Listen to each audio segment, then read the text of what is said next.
Nos acompaña como invitado el señor Martín Soler, periodista de tribunales, de judiciales de la ciudad de La Plata. En mi opinión, uno de los mejores, de los más destacados de La Plata.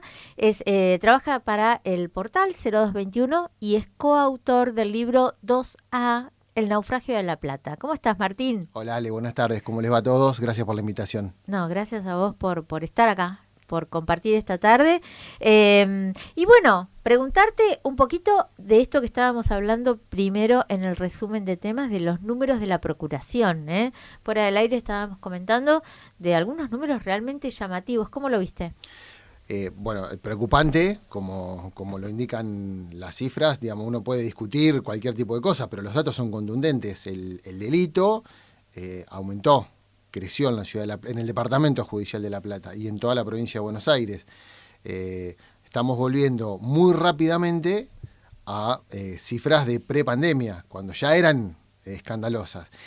Y en el transitar a diario de tribunales, sobre todo de fiscalías, que es donde se empiezan a abrir las causas, los fiscales están desbordados porque todos los días son decenas y decenas y decenas de nuevas causas que ingresan en los turnos.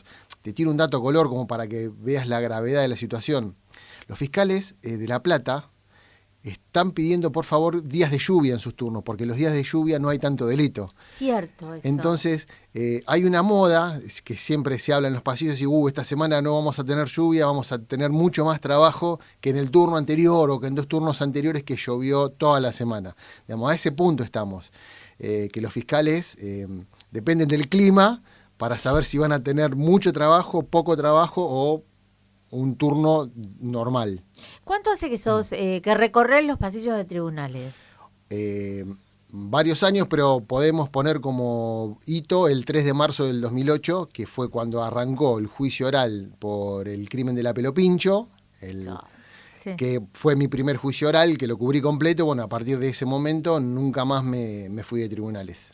Estamos hablando del caso de Gonet. El caso de Gonet, el crimen de la Pelopincho. Del contador Crespo. Crespo. Condenado a 22 años por el crimen de su esposa. En ese momento no se hablaba de femicidio, se hablaba de crimen pasional todavía. La víctima fue Analía Escamochero. Incluso en ese caso, que fue bastante escandaloso, le dieron estas condiciones de atenuación. Le dieron las circunstancias excepcionales Eso. de atenuación de la pena. Justamente antes de venir para acá estuve hablando con el abogado defensor, uno de los abogados defensores, y recordábamos cómo cambió la justicia, cómo cambió la mirada de la justicia, porque hoy, en un femicidio, como fue en ese caso, sería imposible practicar las circunstancias excepcionales de atenuación de la pena. Hoy no, o sea, si bien está en el Código Penal, está vigente, pero sería un escándalo si algún tribunal aplicara esa figura a un hombre por matar a una mujer. Por eso es tan interesante esto de los periodistas con más calle y con más historia, ¿no? Porque una cosa son los pibes nuevos que están con las redes, que tienen mucho manejo, pero otra es el que tiene experiencia y que recuerda estos casos, porque son 2 épocas, no pasó tanto tiempo y pasó un montón en el medio. Recordemos a la gente que por ahí no está muy al tanto, o la gente más joven que por ahí no está tan al tanto de este femicidio, que Analía Escamochero se ventiló mucho en el juicio, y antes y después, que ella había tenido otras relaciones, ¿sí? Y que por esto él había entrado como en una especie de locura homicida, y que eso merecía que le bajara la pena. Algo inconcebible en este momento, ¿no? Sí, durante el juicio oral declaró la mucama y confirmó las infidelidades. Declararon los amantes de Analía, daban detalles íntimos, Exacto. Tremendos. Fue un juicio que en esa época los diarios, cada vez que aparecía, yo recuerdo que cada vez que aparecía ese tema en la tapa de los diarios, agotaban la tirada. Sí. Era la novela que seguía la ciudad de La Plata a través de los medios de comunicación, que la digitalidad no estaba tan fuerte como ahora, sino que todavía seguía vigente la rutina del papel. Comprar el papel. Ir a comprar el diario. Exactamente. Y en ese juicio, quedó claro que ese matrimonio estaba descompuesto, que no tenía futuro esa pareja. Y los jueces entendieron que Crespo entró en una situación mental no normal, que si bien estaba consciente de lo que hizo, no se lo podía declarar inimputable porque él comprendió la gravedad de los hechos que cometió, pero sí hubo circunstancias excepcionales que hacían la atenuación de la pena. Era una pena... justificar el homicidio. Sí, después todo la mató porque le había sido infiel. Era una pena que entonces y hoy era perpetua y terminó siendo una pena temporal de 22 años de prisión, que efectivamente cumplió tras las rejas 8 nada más, porque a los 8 años salió con arresto domiciliario. ¿Fue a la casa de Gonet? No. No, a la casa de su madre. No sé qué pasó con esa casa de Gonet, finalmente. Lo último que supimos fue que estaba alquilada. Eso está, bien. La pregunta que desató todo esto era, venía apuntado a esto. ¿Vos viste un crecimiento de las fiscalías, de los agentes judiciales, del personal en los tribunales que acompañe este crecimiento de causas? ¿O son más o menos la misma estructura afrontando una causa o sea, un caudal de trabajo escandalosamente superior?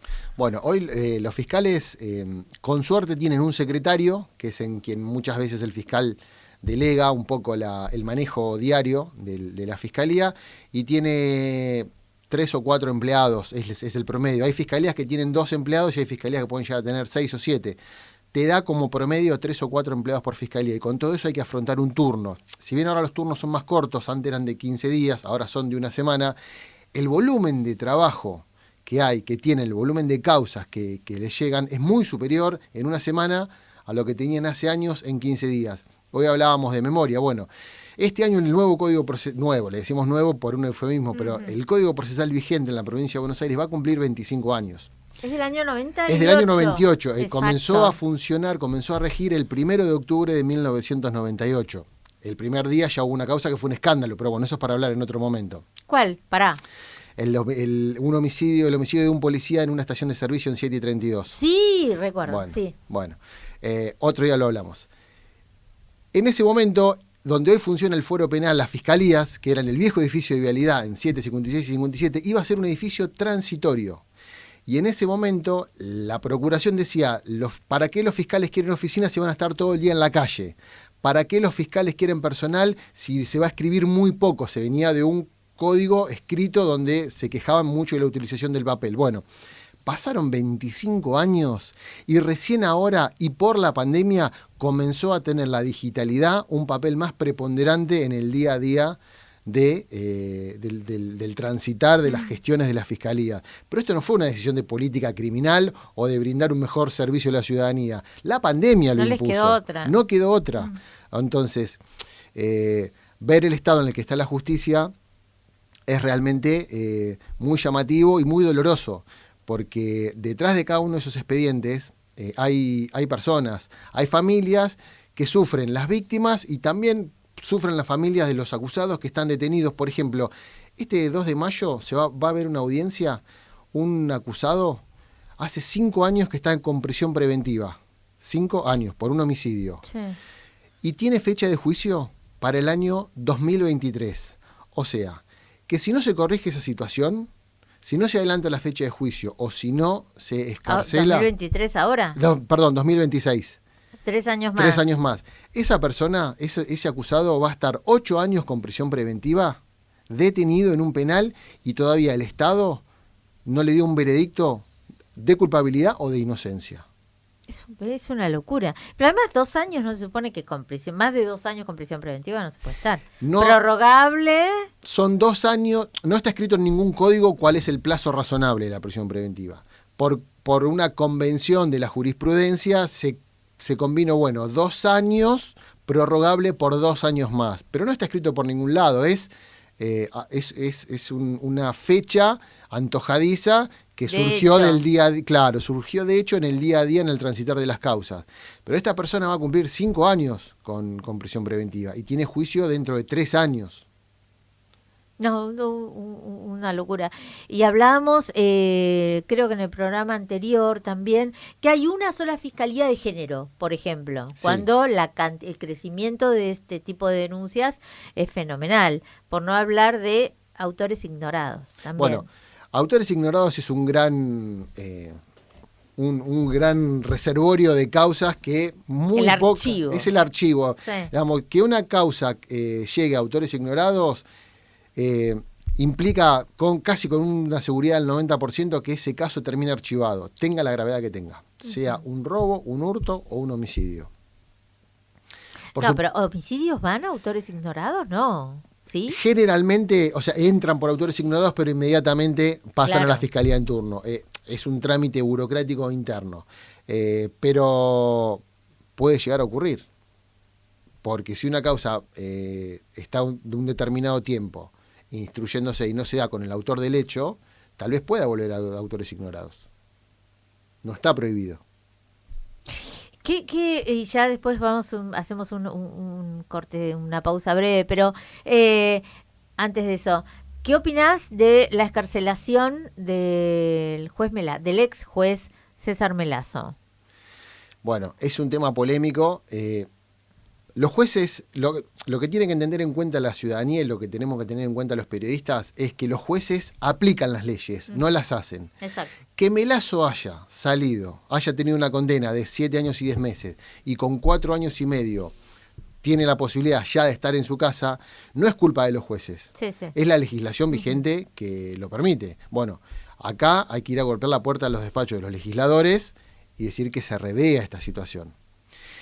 Y lo que es muy interesante, el voto en disidencia, el voto minoritario de la doctora Silvia Hover, que se opuso a la morigeración, a la libertad anticipada, diciendo, bueno, Melazo es una persona que fue magistrado, tuvo una formación universitaria, que haya hecho un curso de ukelele. Ukelele, eso también, ¿no? O haya hecho un curso de electricidad, no lo hace más resociable para volver a estar en libertad. Eso puede correr para una persona que no tiene instrucción y que tal vez cayó en el mundo del delito por falta de herramientas de formación, de educación o del tipo que sea. Pero acá estamos hablando de una persona con estudios universitarios. Es para prestarle atención a ese voto que quedó en minoría, pero tal vez sea un camino a recorrer por los legisladores para modificar esto de que los presos, los detenidos, hacen cursos y salen antes por haber hecho un curso de computación, de electricidad o de Feng Shui. De todas maneras, curso de ukelele, no curso de ukelele, ¿en cuántos meses estaba en la casa? 45 días más aproximadamente. Era anecdótico. Sí, era anecdótico. Pero bueno, por lo menos sirvió para poner el tema en el debate. Eso. Estas cosas que parecen irrisorias, que tal vez nosotros los medios le ponemos bastante el foco, para un lado, para el otro, depende de la lectura de cada uno, pero sirven para instalar los temas. Y que los legisladores, ya que estamos en un año eleccionario, tomen nota de esto y hagan propuestas en ese sentido. Porque los jueces no pueden aplicar algo que no está escrito o que no está legislado. Los jueces no hacen las leyes, los fiscales tampoco. Ojalá, nuestros políticos igual están en otra cosa. No importa de qué político hablemos, está en otra cosa. Seguimos acá con Martín Soler para hablar un poquito, vos sos coautor del libro 2A. Sí. Contanos un poco, y además sos periodista de tribunales. Sí. Recién estábamos hablando fuera del aire, ¿cómo está la causa por la catástrofe que conmovió a la ciudad de La Plata? Creo que la peor catástrofe en la historia de esta ciudad. ¿En qué quedó? Las causas tramitaron en 2 fueros. En el fuero penal, que es como la causa más sensible, o una de las más sensibles, todas las causas se acumularon en 3 grandes bloques.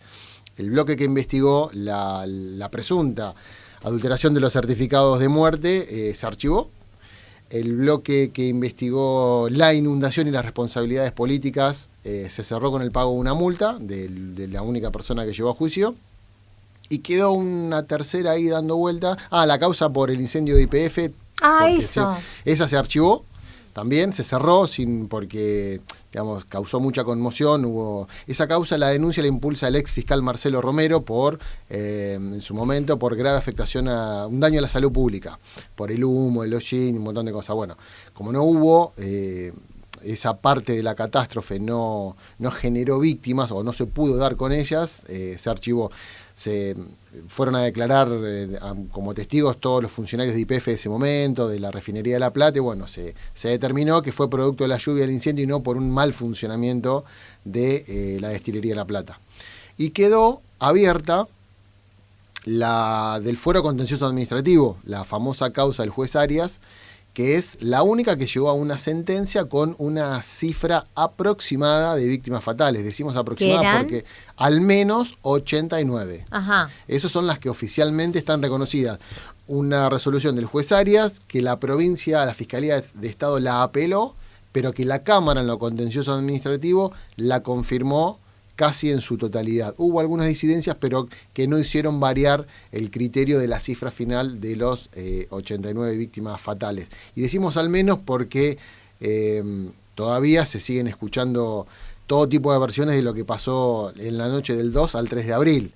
Versiones que nunca se pudieron corroborar en la justicia. Exacto. A ver, el número, porque hay varias cifras, ¿no? Sí. Que andan dando vuelta. El número oficial, el de la provincia de Buenos Aires, ¿cuántas fueron?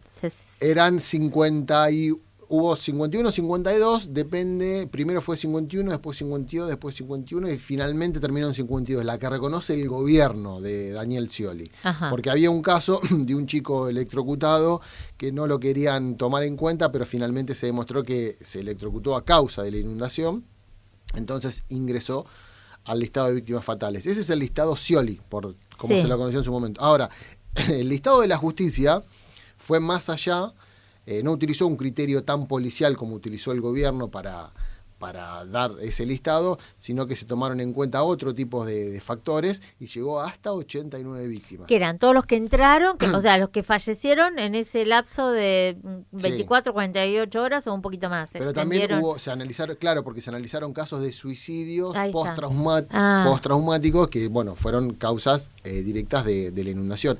Inclusive, en la justicia penal también se barajó un listado de víctimas y había para la justicia penal había casos que debían ser contemplados que en el contencioso no estuvieron contemplados y al revés. Digamos, todavía lo único claro, lo único concreto que sabemos es que al menos se murieron 89 personas de manera directa o indirecta y la justicia ya en su momento se publicó, salió en todos lados el listado de las 89 víctimas.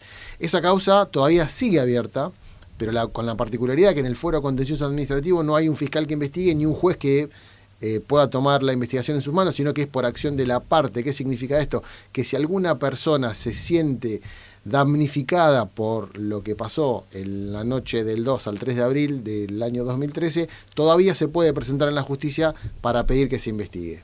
¿Qué pasó, en tu opinión, qué pasó ese 2 de abril? Bueno, lo dejamos escrito en el libro, te lo resumo.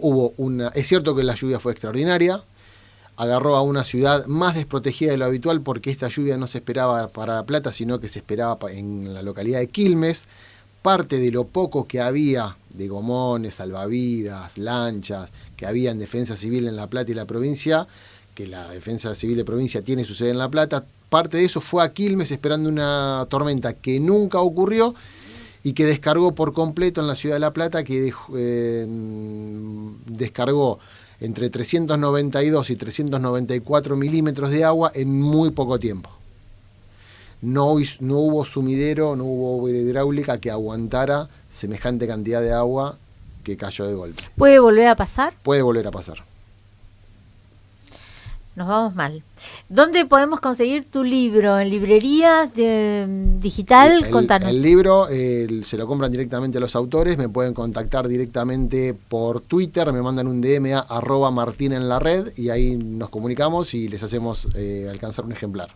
Me encanta. Martín, muchas gracias por la presencia. Te vamos a seguir invitando porque a mí me encanta hablar sobre todo de casos viejos.